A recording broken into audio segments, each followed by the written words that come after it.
Hey guys, Brian delivers you the goods here. I'm returning to you for a movie review. This is a movie review I was unsure if I was going to watch because of what the movie was talking about, but I got a chance to see it. I wasn't sure if I was going to watch the cam video version for it, but I just chose to. I was like, you know what? Let's just see how it turns out. So this is for Sound of Freedom, and there's going to be a parentheses title. I'm going to put on the title for it. So I'm going to discuss what I watched for this 2 hour and 11-minute movie, which is like 131 minutes of a movie, of a watch. And I'll let you know what I thought of Sound of Freedom.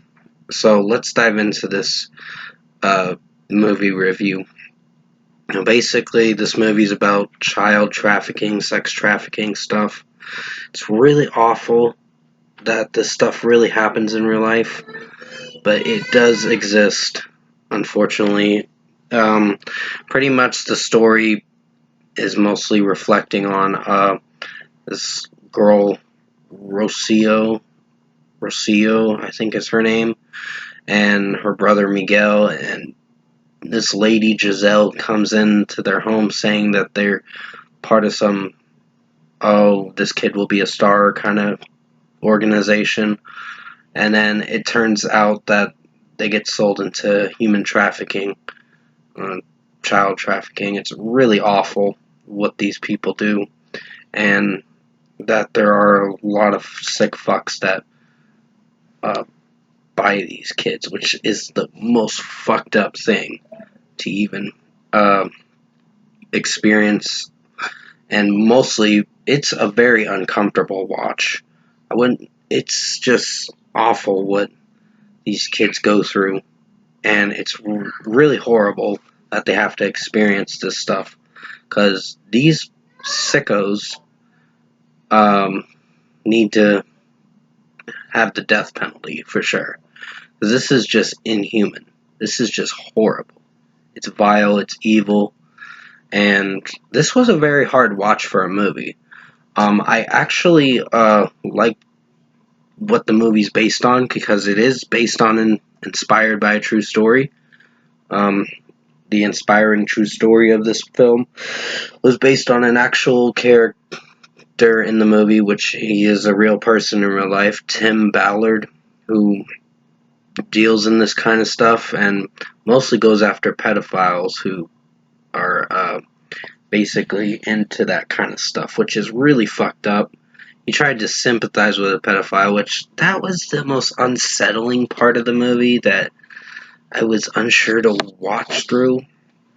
I was like, why are you trying to reason with a pedophile when you know this guy is a sick human being? And then eventually he says you're under arrest and all that afterwards.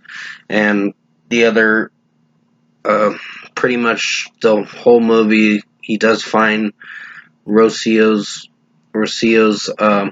brother Miguel first, and then Miguel asks uh, Tim to look for his sister, and it took a little while to find her, but it shows it at the end of the movie. But it was actually a good movie. I was really impressed with what the message was behind this movie. It's a really hard watch, I can tell you that, but they did something with this movie, like a little message to these sick individuals, and I can understand why they made a movie like this.